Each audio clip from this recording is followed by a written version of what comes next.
When someone important to your child or young person is very unwell, they may be cared for at home, in hospital, in a hospice, or move between these places over time. Wherever they are, it can help to pause and think about what this might look and feel like from your child's point of view. If you need to move living or sleeping spaces around at home, for example, bringing a bed downstairs, adding a commode, or making space for a wheelchair, try to explain this to your child or young person before it happens or as soon as you can. You might also have new people visiting the house, such as nurses, carers, or other professionals. Let your child know what will be changing, when it will happen, why it is needed. The same applies if the person who is ill is in hospital or a hospice. Let your child know where the person is, what the place is called, and what it is for. For example, the hospice is a place that helps people who are very poorly to be as comfortable as possible. Things can change quite quickly when someone is very unwell and their body is slowing down. If you can, try to find out ahead of a visit if there have been any noticeable changes. You might want to gently prepare your child or young person for things like a different room or bed, medical equipment such as drips, monitors, oxygen masks or tubes, changes to how sleepy, confused, restless or agitated the person might be. Changes in how they look, for example, their colour, weight, or if they feel colder to the touch. Changes in their breathing. This can sometimes be noisy, slow or uneven when someone is very unwell. You could say something like, "Grandad looks a bit different at the moment because he's very poorly. He's much more sleepy and has some tubes to help give him medicine and air. He can't do much talking, but he will still know that you are there."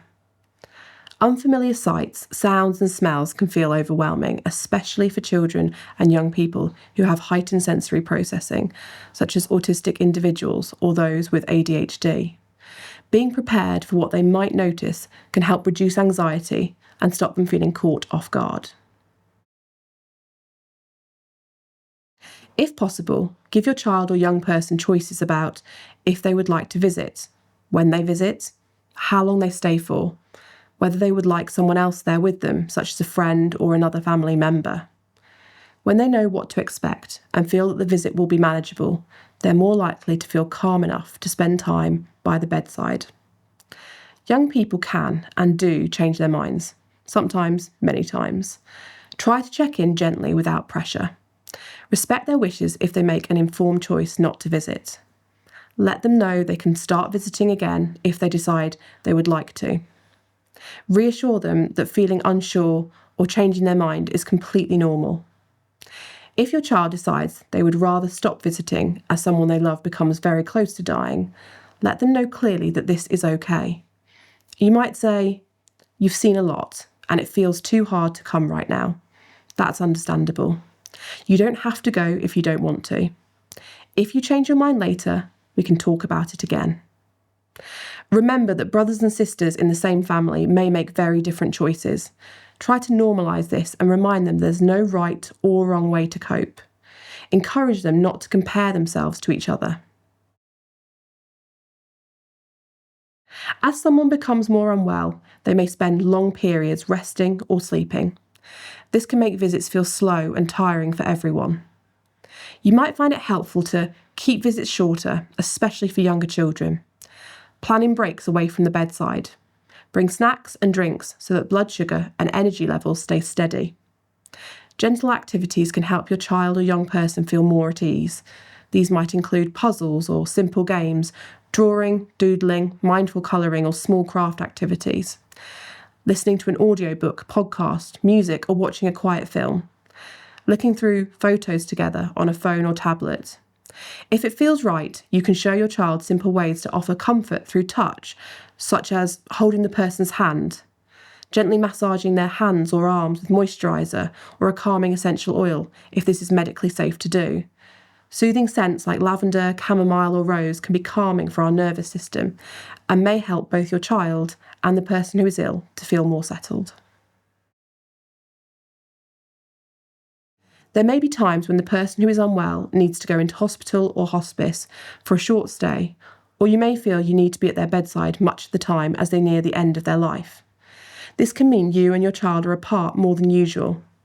You might be missing them, and they'd be missing both you and the person who is very ill. Many parents and carers tell us they feel pulled in different directions. It can help to remember that it's okay to prioritise being with someone who may be dying.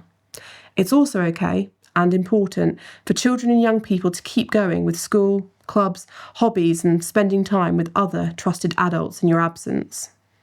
If you can, think about ways to stay connected when you can't be in the same place. Short video calls to check in or say goodnight, sending and receiving voice notes that can be replayed for comfort. Your child recording a message, song, or memory that you can play to the person who is ill. A pair of matching objects, for example, 2 similar soft toys, key rings, or bracelets can also help. One can stay with your child and the other with you or the person who is unwell, as a reminder that you're still linked even when you can't hug in person. You might also like to use books or stories that explore staying connected when we're apart.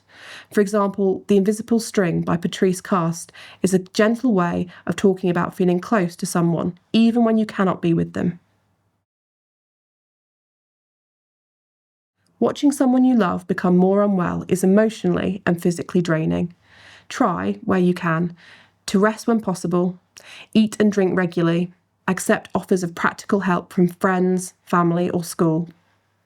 Tell trusted adults around your child what is happening so they can offer extra support. Remember that however your child or young person chooses to spend time with the person who is ill, visiting often, visiting sometimes, or choosing not to visit at all, they will still need information, comfort, and reassurance from you. For more about what to expect when someone is nearing the end of their life, you may find our accompanying video, When End of Life is Near, helpful, as well as our information on telling children that someone important has died.